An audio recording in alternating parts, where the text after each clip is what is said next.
دو قسم کے لوگ کون ہیں؟ ایک سود کا کام کرنے والا، ایک اللہ کے پیاروں سے، اللہ کے ولیوں سے دشمنی کرنے والا۔ تو جس نے اللہ کے ولیوں سے دشمنی کی، اللہ نے اس سے بھی اعلان جنگ فرمایا۔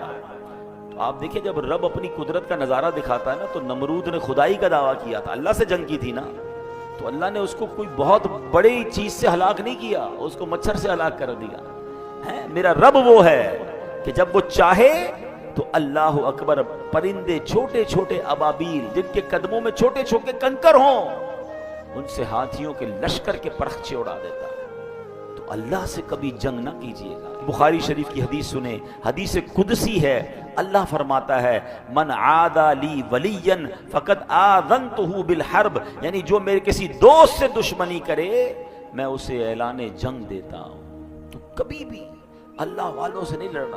اچھا اب سود تو بڑا کلیئر ہے نا کہ بھئی کاروبار میں ہے یا کسی کو قرض دیتے ہوئے کوئی سود لے رہا ہوتا ہے، سود کما رہا ہوتا ہے، وہ تو فوراً چھوڑ دیں۔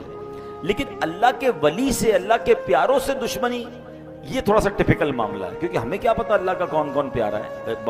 بہت سارے پیارے تو مزارات میں چلے گئے، مگر کیا اب اللہ کے پیارے اس دنیا میں نہیں ہیں؟ کیا اولیاء کرام نہیں ہیں؟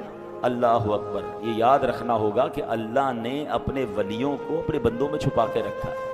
ہمیں نہیں پتا کہ ہمارے ساتھ نماز پڑھنے والا، برابر بیٹھنے والا، ہو سکتا ہے ہمارا ہی ملازم ہو اور اللہ کی بارگاہ میں اس کا کوئی بڑا مرتبہ ہو۔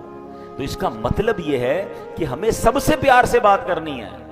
بلکہ حدیثوں میں تو ایسے الفاظ ملتے ہیں کہ کچھ لوگ ہوتے ہیں جن کے پرا گندہ بال ہوتے ہیں، میلے کچیلے کپڑے ہوتے ہیں، جن کو کوئی اپنی محفل میں نہیں بلاتا، وہ نہ آئے تو کوئی نوٹس نہیں کرتا، مگر اللہ کی بارگاہ میں ان کا وہ مقام ہوتا ہے کہ اگر وہ قسم اٹھا لے کسی بات پر تو اللہ ان کی قسم کو پورا فرما دیتا ہے۔ ہمیں ایسے لوگوں سے زیادہ ڈرنا چاہیے جن کو کوئی نہ پوچھے نا کہ یار یہ تو بڑا عجیب سے کپڑے ہیں، میلے کچیلے ہیں، کوئی پرسنالٹی بھی نہیں ہے، کوئی بلا بھی نہیں رہا، کیا معلوم اللہ کی بارگاہ میں اس کا کیا مرتبہ ہے۔